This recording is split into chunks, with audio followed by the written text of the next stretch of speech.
Bueno, las disculpas del caso exactamente con el congresista Walter Rivera, que por problemas de la ubicación en la cual se encuentra en una parte alta de San Juan de Lurigancho, desarrollando una actividad propiamente de la convocatoria, como nos había indicado, hecha por la población, se dificulta la comunicación y no ha sido posible continuar con la entrevista, que era muy importante poder abordar. Pero justamente vamos a ampliar esos temas, esos detalles, con el congresista Jorge Luis Pérez, que él es vicepresidente de la Comisión de Salud y además de la bancada de Somos Perú.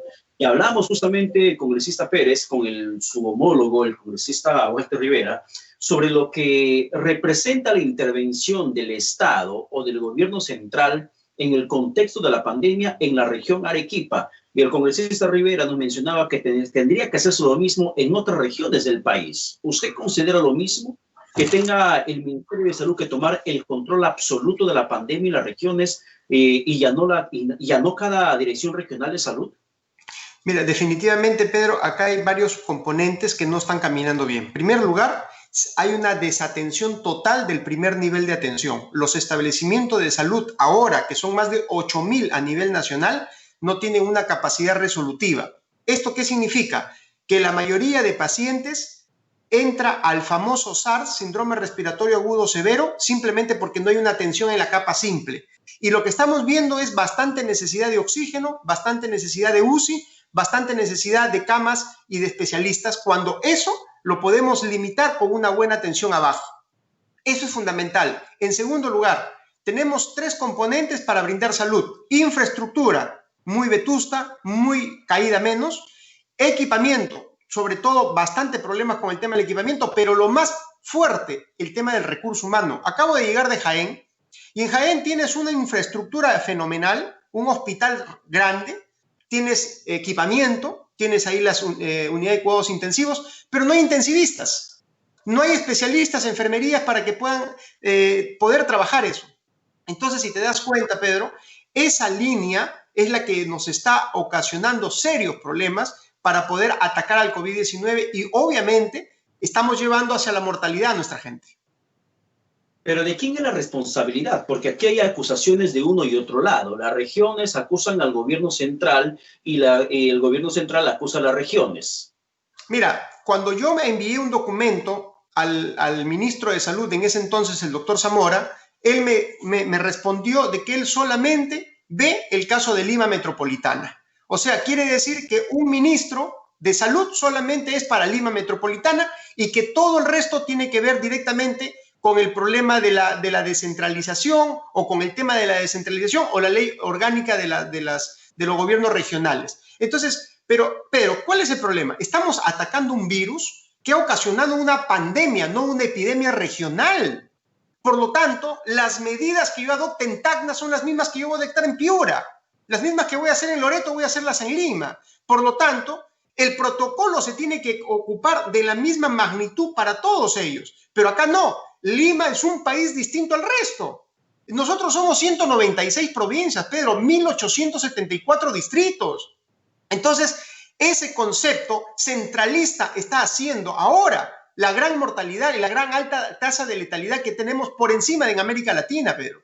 Y eso se tiene que trabajar. En el manejo de la pandemia, por ejemplo, congresista Pérez, en el manejo de la pandemia, yo sostuve una entrevista en otro medio de comunicación con el ex ministro de Salud, Víctor Zamora, y justamente le cuestioné en el manejo de la Ley General de Salud en la tarifa plana que se pagan a las clínicas privadas de 64.900 soles, incluidos IGB, y lo que mencionó es que se aplicó ese criterio de negociar porque la prioridad del gobierno es justamente la estabilidad del mercado.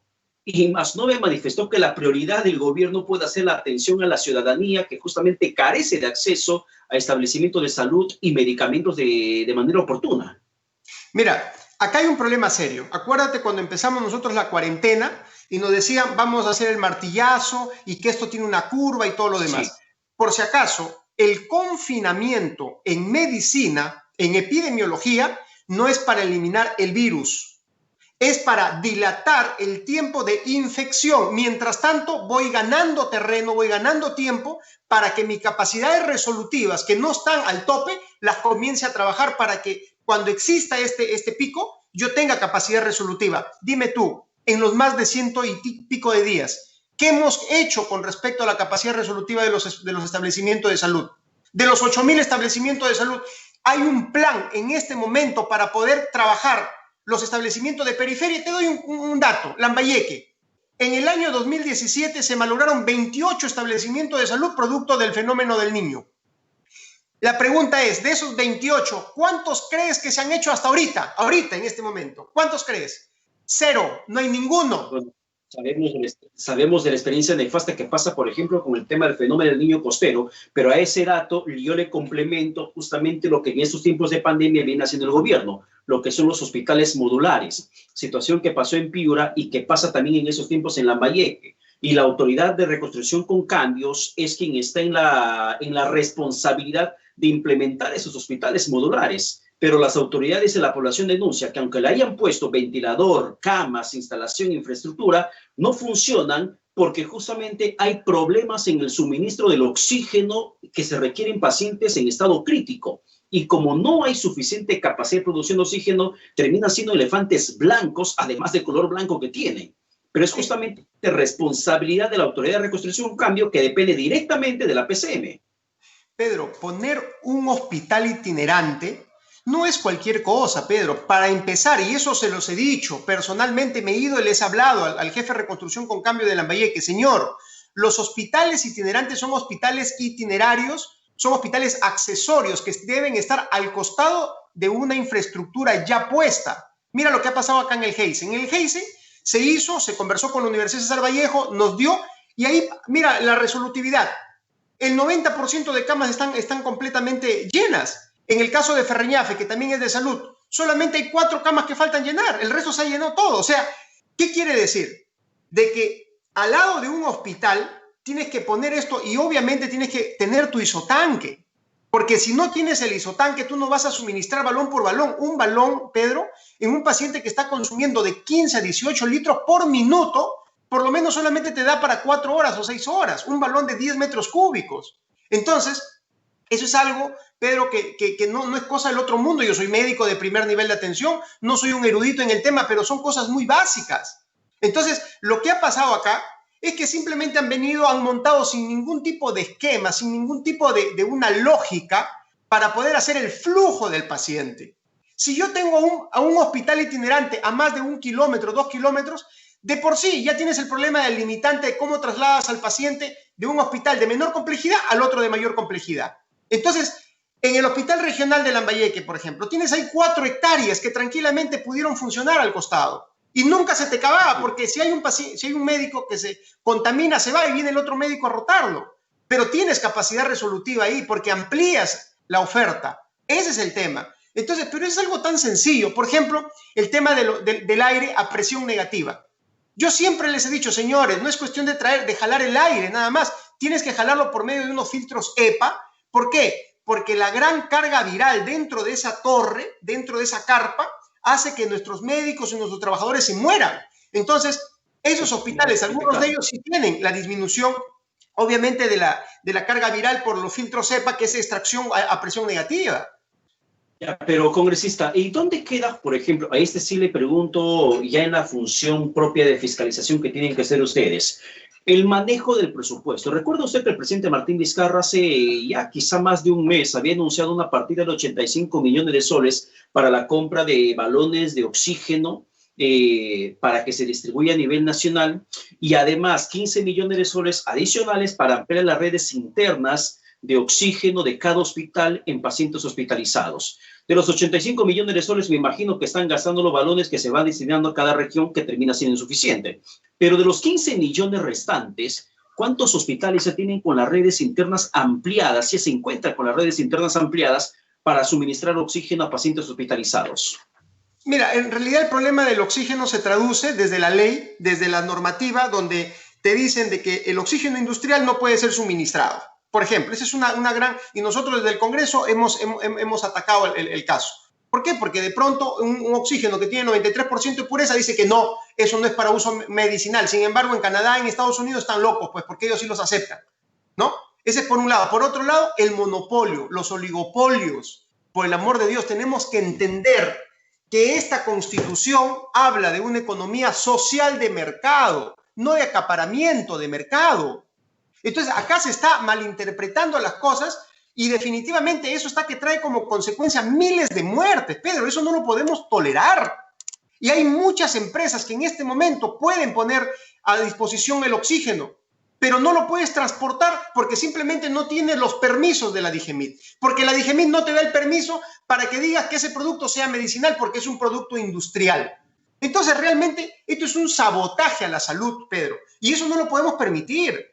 Nosotros pero estamos siendo propositivos. Eso en el criterio de la adquisición del balón de oxígeno que necesitan los pacientes, pero en el criterio, en el presupuesto que se destinó para el tema puntual de la ampliación de las redes internas de cada hospital, ¿qué es lo que el gobierno anunció? Yo estuve atento perfectamente a ese anuncio del gobierno porque es lo que cuestionamos constantemente. ¿Por qué en la planificación del manejo de la pandemia no se amplió la capacidad resolutiva de cada hospital en la producción de oxígeno?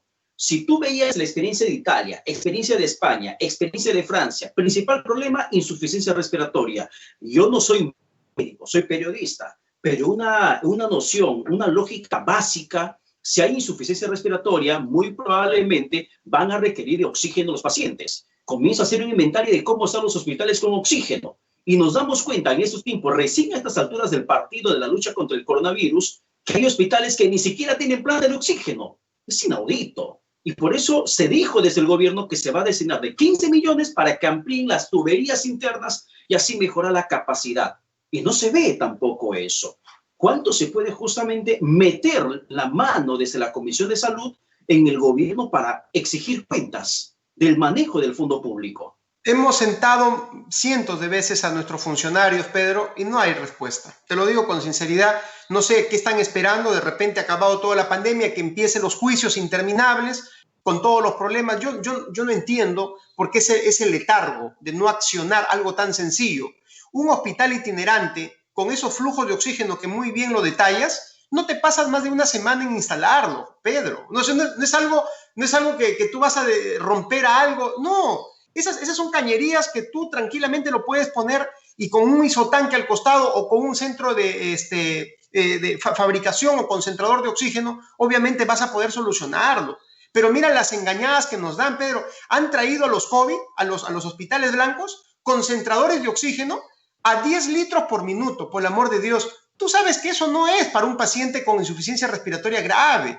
El paciente con insuficiencia respiratoria grave está utilizando una máscara Venturi que está utilizando por lo menos 15 litros por minuto. Por lo tanto, la concentración y la cantidad es solamente para pacientes que de repente ya están saliendo del cuadro o que están iniciando un proceso. Pero mira cuánto nos está costando, 12 millones de soles, esas carpas, por el amor de Dios. O sea, ¿cómo es posible que estemos gastando esa cantidad de dinero cuando ese dinero tranquilamente puede servir para instalar nuestras plantas de oxígeno, para poder darle capacidad resolutiva y disminuir esa tasa de letalidad por el tema de la insuficiencia de oxígeno, Pedro? Eso es realmente... Hay un punto bastante controversial que se da en toda esa situación del oxígeno, que es fundamental para atender a los pacientes en situación crítica y aquellos que necesitan justamente ciertas ayudas. Hay regiones que están comprando su planta de oxígeno con la donación de la gente, donde ciudadanos, donde Juan Pérez, donde Rosita Vázquez se va y colabora en la campaña que hace la parroquia o que hace un medio de comunicación para su propia planta de oxígeno, porque no está recibiendo justamente el suministro que prometió el gobierno para que pueda ayudar a la población que atraviesa por esa situación bastante crítica. Y a la par de eso, si giramos la mirada hacia el sur del país, vemos cómo es que las regiones que antes estaban en aparente calma comienzan a recrudecer en la situación de contagios de coronavirus. Incluso si avanzamos un poco más, Apurímac es una región que registra la mayor baja tasa de contagios y de mortalidad.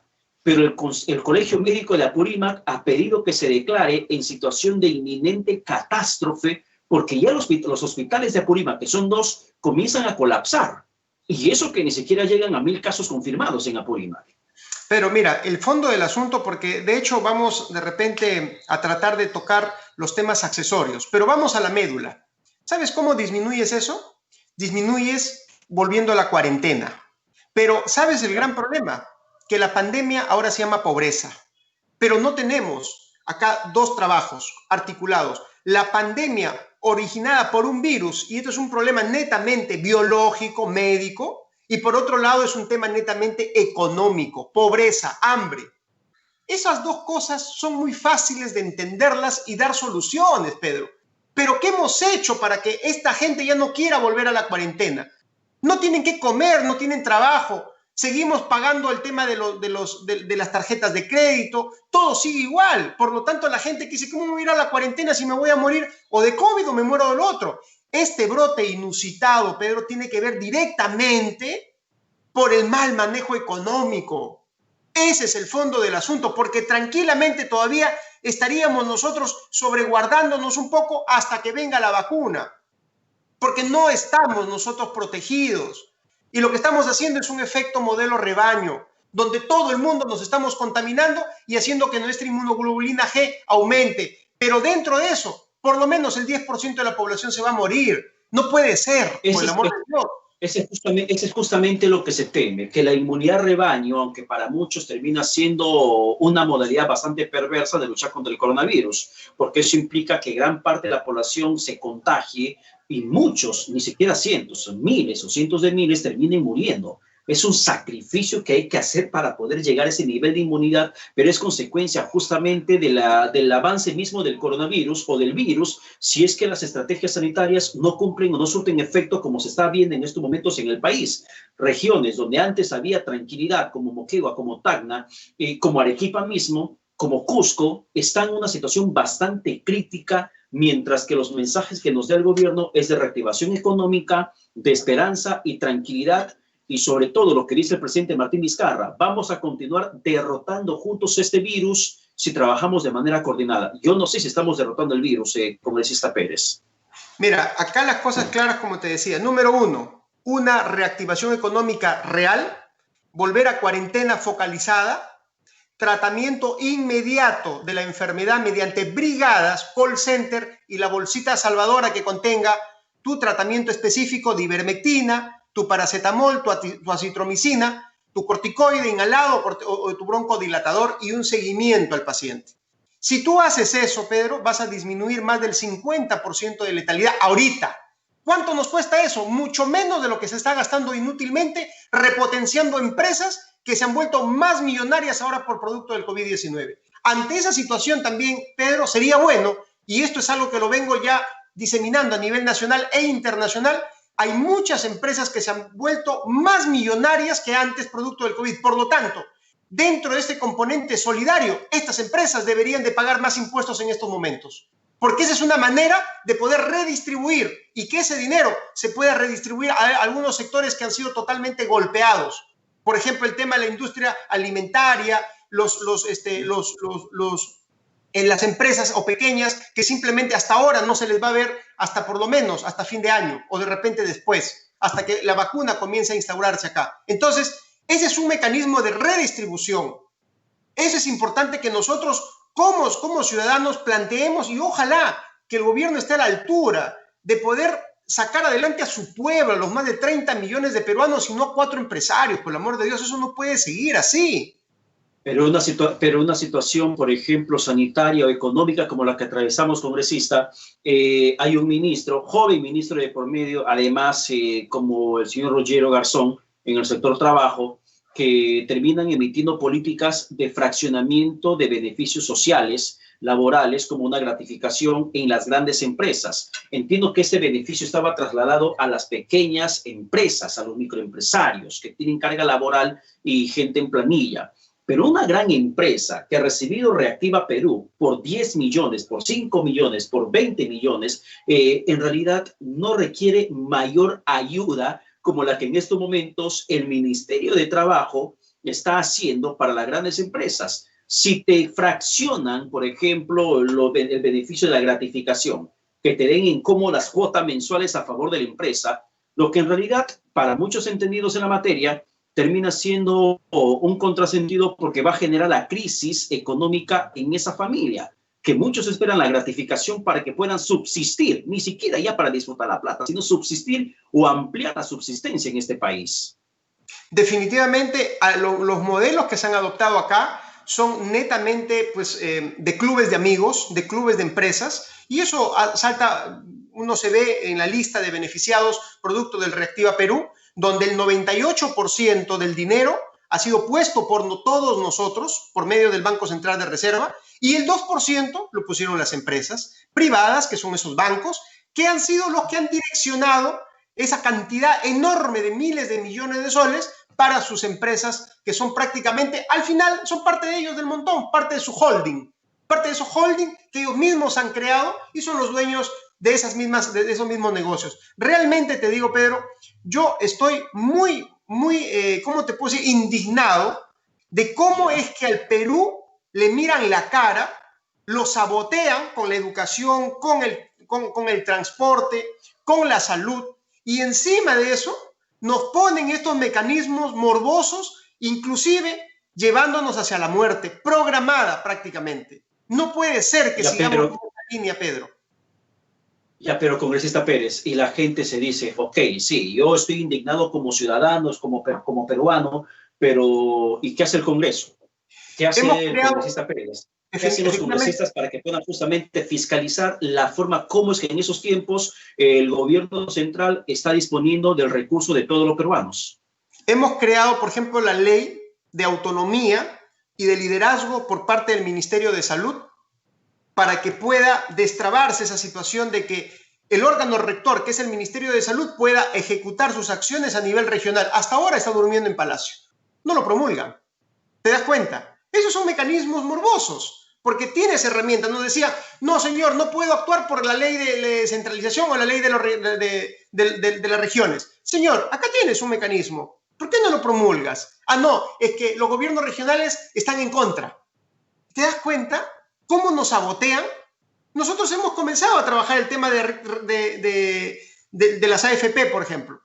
Nos dijeron populistas, ahora estamos con el tema del ONP, con dinero que no es del Estado, es dinero de la gente que está aportando. Pero sin embargo, eso es un problema y ya están saliendo las mentes brillantes, esa gente que siempre ha sido parásitas del Estado, a hablar pues que no, que eso es lo peor, que este es el peor Congreso, ¿no? Entonces realmente estamos en una lucha bastante ardua, pero no vamos a descansar, Pedro, vamos a seguir en este trabajo.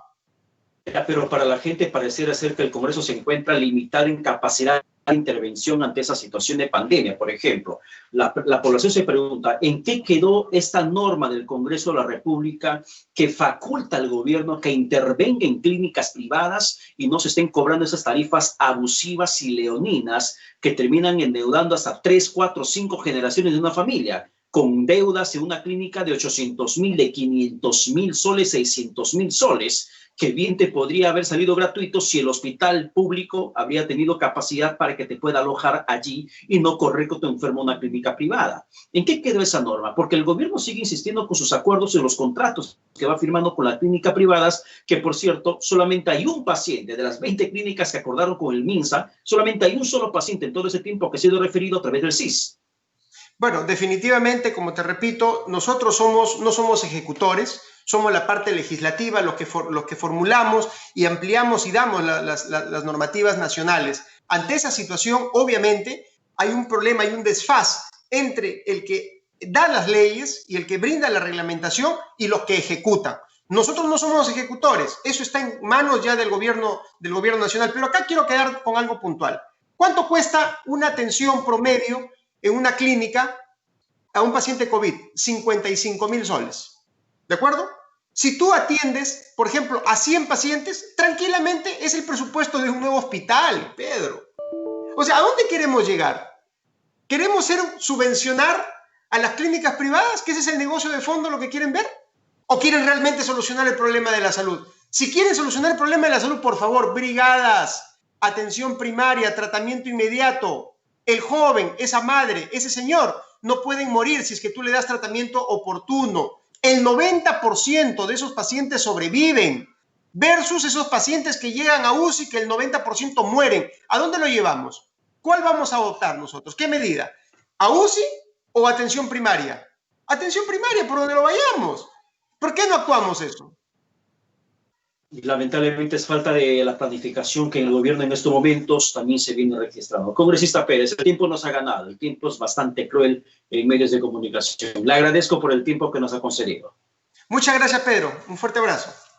Un fuerte abrazo y que tengan buen domingo. Bueno, no hay tiempo para más. Tenemos que despedirnos de Rumbo al Poder. Mientras tanto, les anticipamos que este martes 28 de julio, con motivo del 129 años de independencia de nuestro país, vamos a estar en una programación sumamente especial e importante, analizando el discurso del presidente de la República, Martín Vizcarra.